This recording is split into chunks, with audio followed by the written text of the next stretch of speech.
Bonsoir à tous. La France frappée, la France blessée, 12 morts. 2015. Cette année, le terrorisme nous a frappé très dur. Depuis plus de 50 ans, parmi les victimes, 4 dessinateurs. En janvier, les attaques contre Charlie Hebdo. L'économiste Bernard Maris et 2 policiers. Les assaillants tirent d'abord en rafale dans la foule. Puis en novembre, 120 morts au Bataclan et dans les rues de la capitale. En quelques minutes, il y a déjà des dizaines de morts. Comment peut-on commettre de tels massacres ?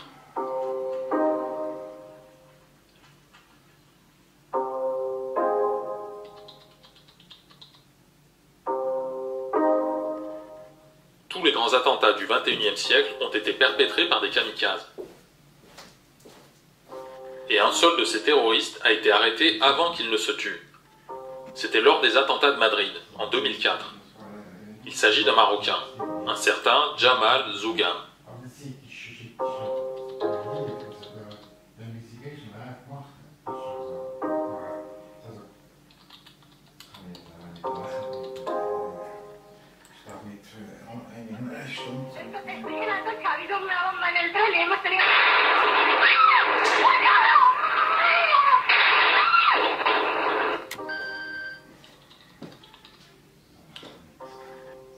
Une association de victimes de cet attentat a mis en ligne les enregistrements vidéo du procès.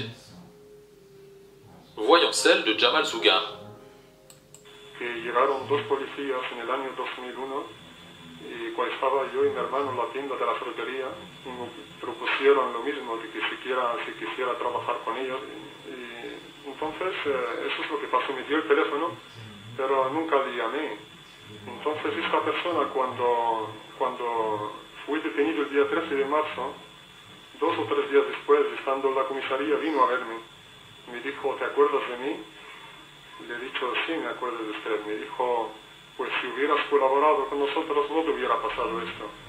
Entonces no le contesté porque yo tenía miedo de hablar, porque cuando hablaba me pegaban y tal, pues yo procuraba hablar lo menos posible. Entonces entendí que era una venganza, porque yo no tenía nada que ver con ni este atentado ni ningún otro atentado. Jamal Zougam bluffe-t-il? Ou est-il vraiment un bouc émissaire choisi parce qu'il fallait bien condamner un musulman?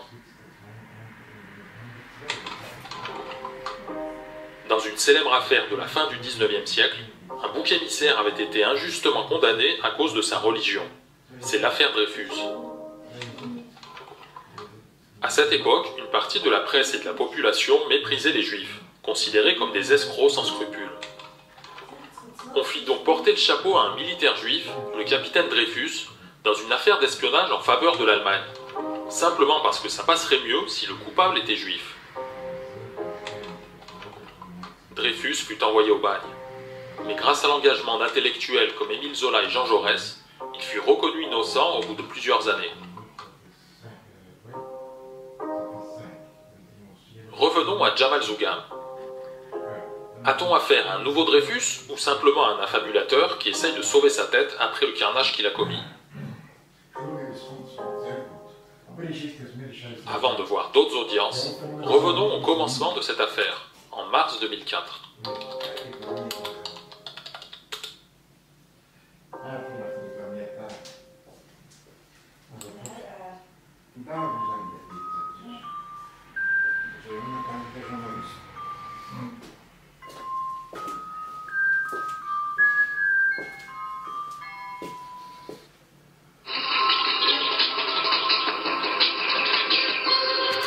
Bonsoir à tous. L'Espagne frappée au cœur par le terrorisme. Le dernier bilan des attentats de Madrid est effroyable. 190 morts, 1250 blessés, 4 trains piégés par plusieurs bombes dans les différentes gares de la ville.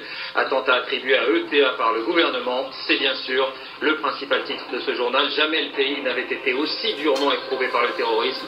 Un carnage qui intervient à 3 jours des élections législatives. Dans les décombres, les sauveteurs ont évidemment donné la priorité aux rares survivants, prisonniers des tôles, alors que de part et d'autre du ballast gisaient encore des corps inertes. J'ai vu des cadavres partout, des gens qui brûlaient, des gens qui criaient dans les wagons. C'était horrible. Et les plusieurs pages et vont confirmer petit à petit que c'est l'ETA, l'organisation terroriste basque, qui a commis les attentats de ce matin à Madrid. Les autorités espagnoles, Bertrand Koch, elles n'affichent pas le moindre doute en fait sur l'origine du carnage. Non, David, ici personne n'a le moindre doute, ni les autorités, ni les Espagnols. Et l'explosif utilisé a été identifié du titadine, de la dynamite, habituellement utilisée par l'ETA. Et nous reviendrons dans le courant de ce journal sur ces attentats en Espagne, car on apprend à l'instant qu'une cassette avec des versets du Coran en arabe, ainsi que 7 détonateurs ont été retrouvés dans une camionnette à Alcalá de Henares, près de Madrid. Bertrand Koch, on peut dire que le discours s'est bien sûr infléchi depuis ce matin. Oui, vous l'avez dit, c'est un véritable coup de théâtre. Ce même ministre de la... C'est la découverte de cette camionnette à 30 km de Madrid qui a semé les premiers doutes. À l'intérieur, une cassette audio avec les versets du Coran ainsi que 7 détonateurs.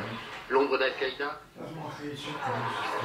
C'est par un communiqué rendu public hier par un quotidien londonien qu'Al-Qaïda aurait revendiqué les attentats de Madrid. Pour certains experts, ce communiqué semble crédible. Ce quotidien en langue arabe, basé à Londres, est un canal classique de revendication d'Al-Qaïda. En général, quand Al-Qaïda revendique un attentat, c'est vrai. Ces gens n'ont pas l'habitude de mentir. Ce n'est pas une question d'opportunité, comme beaucoup le suggèrent. Des mains blanches, des milliers de mains levées par opposition aux mains tachées de sang des terroristes. À Barcelone, ils étaient plus d'1 million à s'être déplacés. À Saragosse, Valence, Séville, Saint-Sébastien, partout l'Espagne avait la même voix, le même visage.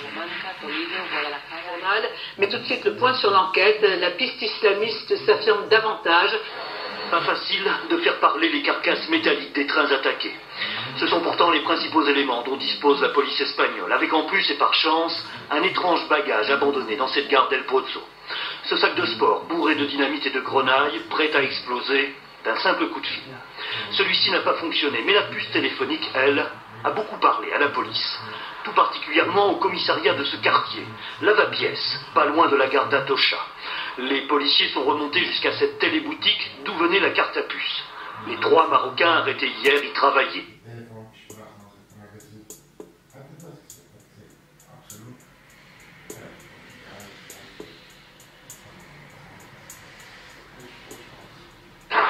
Second élément qui recentre l'enquête sur la piste islamiste, une cassette vidéo récupérée dans une poubelle cette nuit par la police, après appel téléphonique, tout à côté de la mosquée de Madrid.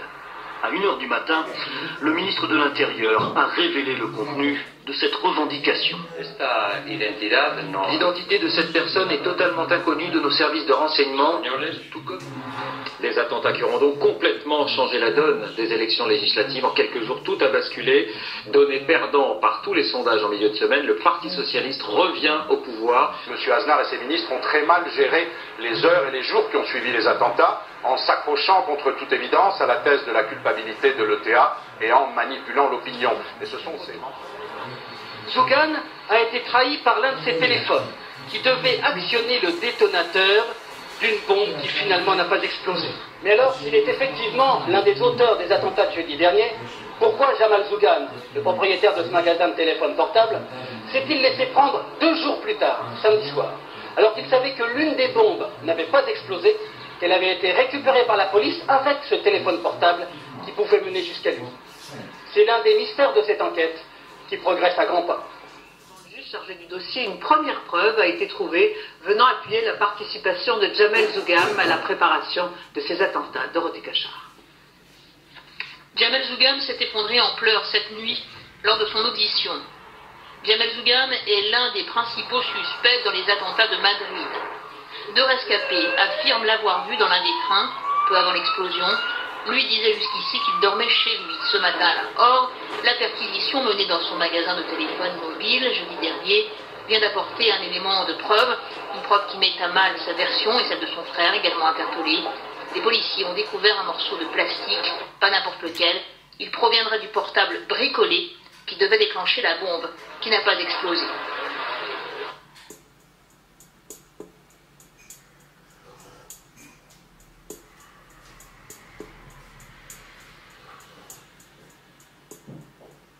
Voici l'un des derniers éléments de preuve pour mieux comprendre le scénario des attentats. Les explosifs d'abord, ils auraient été fournis par cet homme, un Espagnol, petit trafiquant, ancien mineur. Avant les attentats, un commando d'une douzaine de personnes aurait passé 15 jours au moins à étudier les horaires des trains, à s'entraîner, à déposer les sacs. Le jour des attentats, le commando a utilisé cette camionnette pour transporter les explosifs vers la gare d'Alcalá de Henares, point de départ des trains visés. À l'intérieur des empreintes, celle de Jamel Zougam, principal suspect dans l'enquête.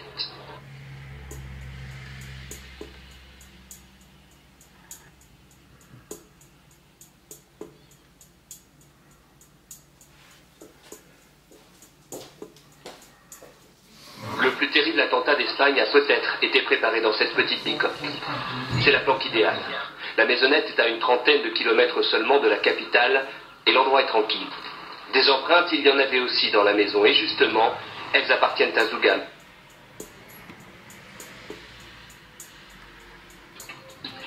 Madame, Monsieur, bonsoir. L'actualité de ce dimanche nous ramène en Espagne, 3 semaines après les attentats de Madrid, avec un nouvel épisode dans la lutte contre le terrorisme. Pour la première fois et en Europe, des hommes encerclés par les forces spéciales se sont fait sauter plutôt que de se rendre. Ces suspects ont été identifiés à l'heure qu'il est, 3 d'entre eux. Parmi eux figure le cerveau présumé des attentats du 11 mars. Un nuage de fumée et de poudre dans le ciel de Madrid et la panique à nouveau. L'assaut a débuté vers 18h. Les forces spéciales espagnoles encerclent alors un immeuble. Ils savent que vivent ici plusieurs islamistes sans doute liés aux attentats du 11 mars, mais les terroristes les repèrent. Ils ne se rendront pas. Les Arabes étaient en train de crier à la fenêtre. Ils avaient fermé les volets. Je ne sais pas ce qu'ils disaient. Ils criaient Allah, un cri très fort, très fort. Puis les islamistes tirent sur les policiers. La fusillade dure longtemps. Et au dernier moment, ils se font sauter avec leurs explosifs.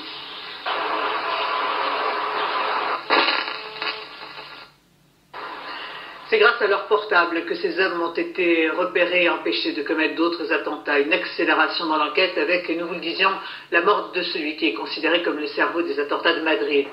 Depuis jeudi, ces 6 hommes figurent parmi les plus recherchés au monde. Interpol a émis leur signalement auprès de 181 pays. Parmi eux, 2 au moins sont morts hier à Leganés. À gauche, le Marocain Abdenabi Kouja, alias Abdallah. L'autre, Serhan Faret, dit le Tunisien. Il serait la tête pensante des attentats du 11 mars à Madrid. Ce jour-là, un groupe terroriste dépose 10 bombes dans 4 trains, bilan 192 victimes. En guise de détonateur, un simple téléphone portable. Une fois encore, le commando terroriste a été trahi par ses téléphones portables. Il continuait d'utiliser des cartes prépayées issues du même lot que celles du 11 mars. Par satellite, les policiers ont ainsi pu localiser le lieu où il se cachait.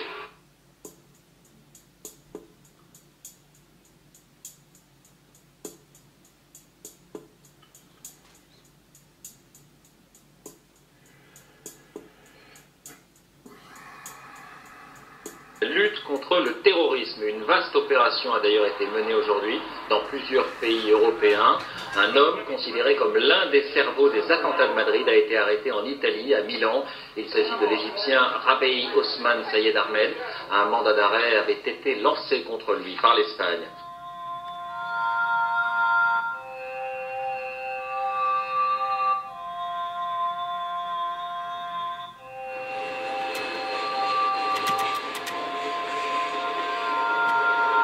Actualité oblige, les médias ne reparleront plus des évolutions de l'enquête jusqu'à l'ouverture du procès 3 ans plus tard.